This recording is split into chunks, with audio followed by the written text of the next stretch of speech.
Hey guys, going to make a real short video of a Farmall Super A 1951 model. I think they made, International Harvester made approximately over 100,000 of these in the mid to the late 40s up to the mid 50s. And then they actually changed the model name, still made a similar tractor under the number series for a number of years, but this is a letter series. Farmall Super A. Maybe you've inherited one of these from your grandfather, grandfather, or father. Like me, this was my grandfather's. This is what I learned to shift gears on. And I thought I would take a minute to do a quick walk around just to give you some real basic components and layout of this tractor. So I'm going to start from what's called the operator's manual, aka the driver's seat, and just do a quick pass through. You've got the battery located right here. The battery, oddly enough, this is a positively ground battery. So the positive cable connects right there to the positive terminal. Excuse me, the ground cable connects to the positive terminal right there, and the negative terminals here, and this goes right to the starter. So this cylindrical item right here is your starter. When you engage the starter, that's what turns the flywheel and gets it running. Up on top here you have this nice, very well designed, beautiful fuel tank. Holds 10 gallons of fuel. And underneath all this, and this is what makes it a Super A, is the hydraulic system. And so this piece right here, if you're looking at just a regular A, you'll see a big open spot here. But the Super A has hydraulics, and you can see these lines coming up. They go to the pump. That's the hydraulic pump right there. One of the most important things to know about your Super A is right here is your fuel bowl, and this is located right underneath your fuel tank at the front, and there's an actual little valve right there. You can see you can turn that on and off. That's what allows your fuel to go into your system. It's not a fuel pump type system. It's all gravity fed.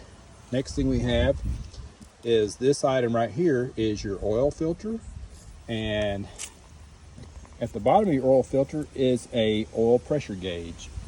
And as you move forward, you have your distributor cap, your coil, and then you get into your radiator area. As you can see, that's all this area up in here with the fan. One of the things you want to pay attention to is your steering gearbox. That's what this is located right here. And of course your front axle and your steering components. And make sure that you take care of any of your grease fittings. That's an important component that you'll want to take care of if you're going to operate one of these. Moving around to the other side, obviously right here is where you would put, it says water, but generally I'd recommend you put a 50-50 mix of coolant and water.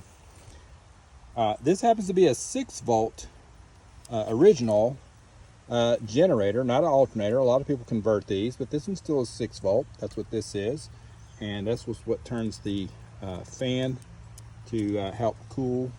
It uses what they call a thermosiphon type radiator, which means it doesn't have a water pump. It just relies on the exchange of heat flowing through the system to cool the engine. Down below here is a voltage regulator. One of the most important components you have is right here. This is your carburetor.